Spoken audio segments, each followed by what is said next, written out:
Так, утро 21 мая. Вот вода прибыла. Это Техтюрский мост на речке Мырсык. Историческое название.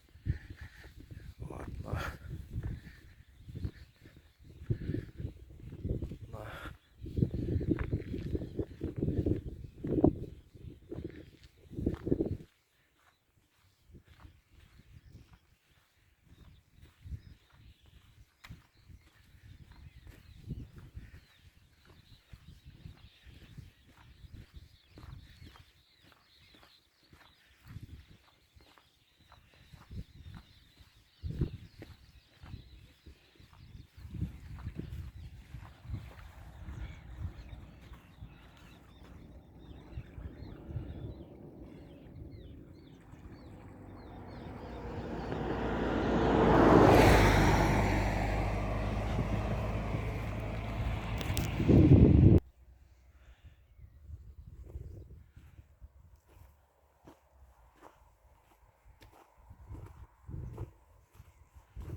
да, уже наступает наше короткое якутское лето.